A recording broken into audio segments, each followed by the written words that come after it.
आगामी सण उत्सव आपले समजून सर्वांनी सहकार्य करावे।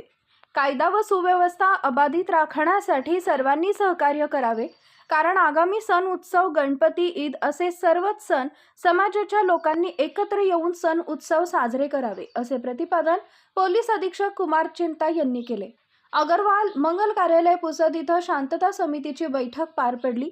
काल दिनांक 5 सप्टेंबर 2024 रोजी माननीय जिल्हाधिकारी डॉक्टर पंकज आशिया यवतमाळ, जिल्हा पोलीस अधीक्षक कुमार चिंता, माजी आमदार निलय नाईक, उपविभागीय पोलीस अधिकारी पंकज अतुलकर, उपविभागीय पोलीस अधिकारी पंकज अतुलकर, उपविभागीय अधिकारी आशिष बिजवल, तहसीलदार महादेव जोरवर, IPS तिवारी मॅडम व पोलीस कर्मचारी मोठ्या संख्येने उपस्थित होते।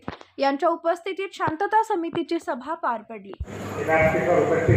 माननीय जिल्हाधिकारी पंकज सर आणि आपल्या पुसदच्या माजी आमदार श्री निलय नाईक सर आणि पुसद विभागाचा DPO ASP श्री पंकज अतुलकर आणि ASP training Shri Tiwari madam आणि मंचावर उपस्थित सगळे अधिकारी आणि सगळ्या हिंदू आणि मुस्लिम बंधू बहिणी सगळ्यांना नमस्कार।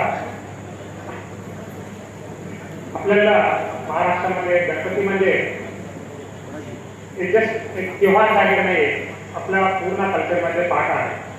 सगळ्यांना माहिती आहे की हे त्योहार कशात चालू झालेला आहे, हे उत्सव कशात झालेला आहे, पण खूप साऱ्या लोकांना माहिती नाही।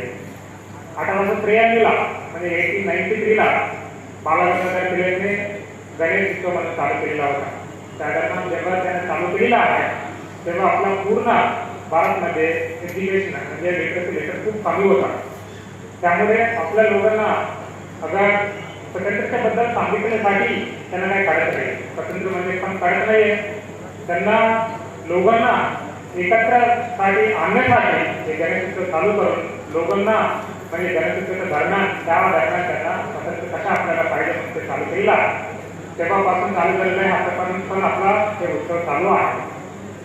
आणि म्हणजे तिथं काय आपला उत्सव ते बदल झालेला आहे, त्याच्यामध्ये खूप चेंजेस झालेला आहे। आणि मी आले म्हणजे पूर्ण जिल्ह्याचा आढावा घेताना आपल्याला माहिती आहे की आपल्या जिल्ह्यामध्ये तुम्ही निलय नाईक सरांना सांगितले की खूप शांतताप्रिय शहर आहे, सही आहे, पण सेन्सिटिव्ह